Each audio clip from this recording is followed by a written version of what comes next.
Bonjour, je m'appelle Ursula Dubosarsky et j'écris les livres pour les enfants. Et je suis aussi le Laureate, Australian Children's Laureate. Voilà ma couronne des feuilles de laurel. So I'm so happy to be sitting here in this beautiful bookshop, Lost in Books, surrounded by my favourite things in the world, which are books.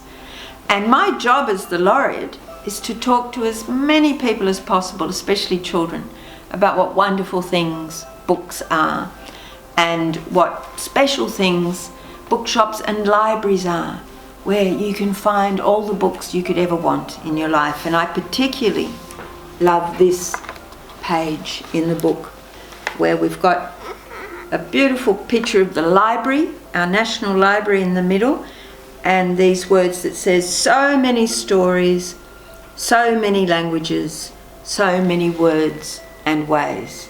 And here at Lost in Books, I know there are books in nearly 70 languages. And that's such a wonderful thing to open up the world to more and more people where they can find books in a language they read and love. And books are about discovering yourself, discovering other people, and they make you feel strong inside and happier and free. They give you a sense of freedom inside your head, which also then goes outside your head into the world. And that's why I love to be in libraries and bookshops, and that's why I write books.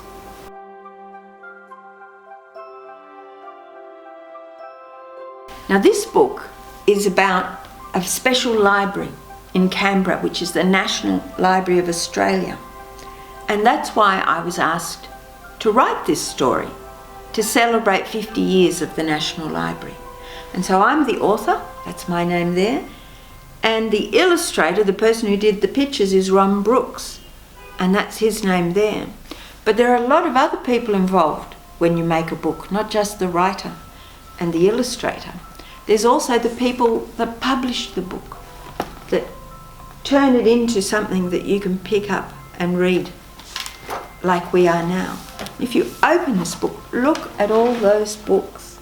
Isn't that wonderful? Imagine how you'd feel if you went somewhere and there were just all those books. You could go up and pick any book you like, which is what you can do when you go to a library. Ron also put a photograph in this book. Most of it is paintings, but he also put a photograph of one of his favourite bookshops, which is in Paris, in France. And that's a photograph he took of that bookshop.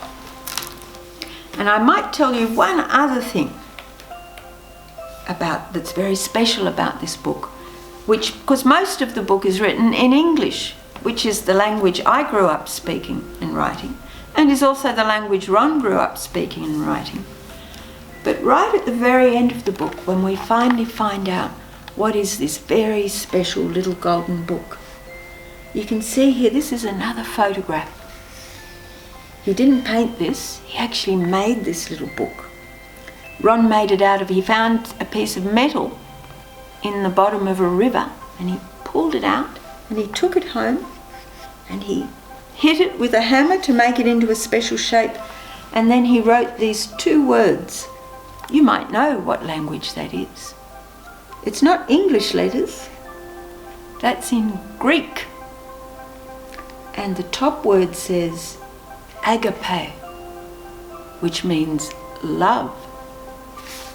And if you turn it upside down, this word here is phobos, which means fear. So that's what Ron thought was the secret of the little book, love and fear, which are like opposites of each other.